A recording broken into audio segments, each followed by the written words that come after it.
छिंदवाड़ा में बच्चों की मौत के बाद सामने आए सिरप कांड की आंच अब इंदौर तक पहुंच चुकी है, जहां सावेर के ग्राम धर्मपुरी में बता दें आपको कि मेसर्स एक कंपनी है, आपको बता दें मेसर्स रेबिहांस हर्बल प्राइवेट लिमिटेड, जिसके सभी आयुर्वेदिक सिरप जांच में फेल हो गए हैं।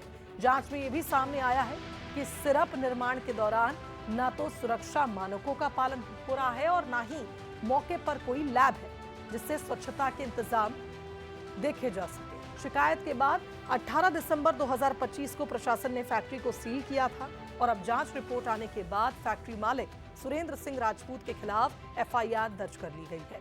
प्रशासन का कहना है कि इस तरह की लापरवाही पर सख्त कार्रवाई होगी। आयुर्वेदिक जो फार्मेसी थी रावी हंस हर्बल प्राइवेट लिमिटेड, जिसमें उसका मालिक था सुरेंद्र सिंह राजपूत पिता गोविंद। हमने 18/12/2025 में इस पे कार्रवाई की थी, 3 बजे के लगभग की थी। लेकिन उसके बनाने में, उसके रख रखाव में ये अनहाइजीनिक पाई गई है। जो मेडिसिन को हमारा जो टी शेड्यूल होता है ना, उसका पालन उसके द्वारा बिल्कुल भी नहीं किया गया था, इसलिए उस पर कार्रवाई की गई थी। चलिए, सहयोगी पीयूष का रुख करेंगे, हमारे साथ इस खबर पर फोन लाइन पर जुड़ रहे हैं। पीयूष, कुल मिलाकर ये कहा जाए जो चीज छिंदवाड़ा में हुई थी वो इंदौर में रिपीट ना हो, इसलिए जांच तो शुरू हो गई थी और अब आप देखिए कई अनियमितता पाई गई इस हर्बल प्लांट में। देखिए, अगर बात करें तो ये पूरा मामला इंदौर के नजदीक सावेर की एक फैक्ट्री का है, जिसका नाम रेबिहांस हर्बल प्राइवेट लिमिटेड बताया जा रहा है। दरअसल छिंदवाड़ा सिरप कांड के बाद जब प्रशासन ने इस फैक्ट्री से सैंपल लिए थे, तो इसके 8 सैंपल जो है वो सीधे तौर पर जांच के लिए भेजे गए थे।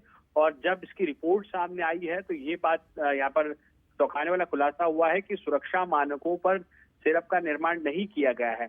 ना तो कोई लैब पाई गई है, प्रोडक्ट निर्माण से जुड़े हुए जो जरूरी कंपोनेंट है वो भी कहीं ना कहीं यहाँ पर सीधे तौर पर मानकों के जो है वो स्तर पर खरे नहीं उतरे हैं। इसी के चलते कहीं ना कहीं यहाँ पर सीधे तौर पर इस फैक्ट्री को सील कर दिया गया है और आयुष विभाग की ओर से जिला आयुष अधिकारियों ने फैक्ट्री संचालक के खिलाफ भी एफआईआर दर्ज कर ली है। यानी कि सीधे तौर पर ये बच्चों की जान से खिलवाड़ का ही मामला और सिर्फ फैक्ट्री का जिस तरीके का मामला छिंदवाड़ा में सामने आया था, उसी के बाद में अब कहीं ना कहीं इंदौर जिला प्रशासन में पूरी तरीके से सख्त नजर आ रहा शुभांगी, और उसी कड़ी में कहीं ना कहीं इस कार्रवाई को देखा जा रहा। बिल्कुल, बहुत शुक्रिया पीयूष आपका ये अपडेट हम तक पहुंचाने के लिए।